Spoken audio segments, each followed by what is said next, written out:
तर आज आपण खारपाडा टोल नाक्याच्या इथे आलेलो आहोत. नमस्कार मित्रांनो, मी इथे टोलच्या ठिकाणी बसलेलो आहे. तर तुम्हाला टॅक्स क्लेरिफिकेशन बद्दल सांगायला बसलेलो आहे. तुम्हाला वाटलं असेल इथे की मी काहीतरी टोलच्या ठिकाणी विकायला वगैरे बसलेलो आहे, तर तसं काही नाही आहे. आपण ही जी पाण्याची बॉटल परचेस करतो ती 20 रुपयाला परचेस करतो. तर त्याच्यावरती पण लिहिलेलं असतं की ऑल इन्क्लुडिव्ह टॅक्स म्हणून. ठीक आहे. तर हे प्रोडक्ट जे आहे हे बाईकला मोस्टली क्लिनिंगसाठी वगैरे शायनिंगसाठी यूज केलं जातं. तर त्याच्यावरती पण लिहिलेलं असतं की ऑल इन्क्लुडिव्ह टॅक्स पे म्हणून. ठीक आहे. दैनंदिन जीवनामध्ये आपण हे टूथपेस्ट यूज करतो, तर त्याच्यावरती पण लिहिलेलं असतं की ऑल इन्क्लुडिव्ह टॅक्स पे म्हणून. ठीक आहे. तर काही प्रोडक्ट असतात त्याच्यावरती ऑल इन्क्लुडिव्ह टॅक्स हा स्मॉल अक्षराने असतो. तर ही मॅग्निफाइंग ग्लास आहे, तुम्ही ती यूज करून बघू शकता की त्याच्यावरती पण लिहिलेलं असतं की ऑल इन्क्लुडिव्ह टॅक्स पे म्हणून.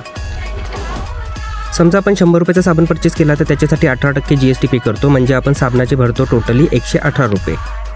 तर इथे आपण आता केरळाचं एक्झाम्पल घेऊया पेट्रोलचं. तर इथे 1 लिटरला 2% GST पे करतात.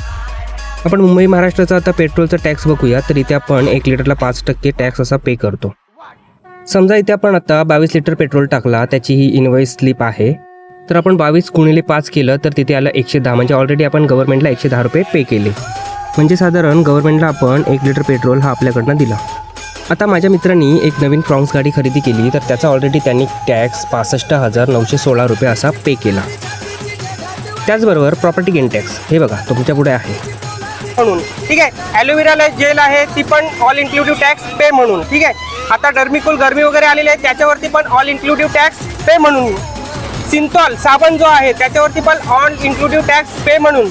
ठीक आहे. आता हे ड्युड्रंट आहे निविया कंपनीचं, त्याच्यावरती पण लिहिलेलं आहे ऑल इन्क्लुडिव्ह टॅक्स पे म्हणून. ठीक आहे. रिनचं साबण आहे त्याच्यावरती पण लिहिलेलं आहे ऑल इन्क्लुडिव्ह टॅक्स पे म्हणून. बऱ्याचशा गोष्टी पावडर आणि ऑइल हे पण ऑल इन्क्लुडिव्ह टॅक्स पे. बँडेज पट्टी पण पकडली तर त्याच्यावरती पण लिहिलेलं आहे की ऑल इन्क्लुडिव्ह टॅक्स पे म्हणून. आता मला सांगा, आपण एवढ्या सगळ्या गोष्टींचं टॅक्स पे करतो गव्हर्नमेंटला. ठीक आहे. एवढ्या सगळ्या गोष्टींचं टॅक्स आपण गव्हर्नमेंटला पे करतो, मग हे पैसे जातात तरी कुठे नक्की?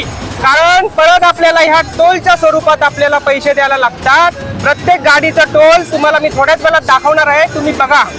तर बोलण्याप्रमाणे पुढीलप्रमाणे हे तुमच्या समोर टोल शुल्क लावलेले आहेत. तर माझं इंडियन गव्हर्नमेंटला एकच विचारणं आहे की ऑलरेडी एवढा सगळा टॅक्स पे करतो, गाडीचा टॅक्स पे करतो, पेट्रोलचा टॅक्स पे करतो, बऱ्याचशा दैनंदिन जीवनामध्ये लागणाऱ्या गोष्टी त्याचा टॅक्स पे करतो, मग हा नक्की जातो कुठे? मग हा टोल कशासाठी?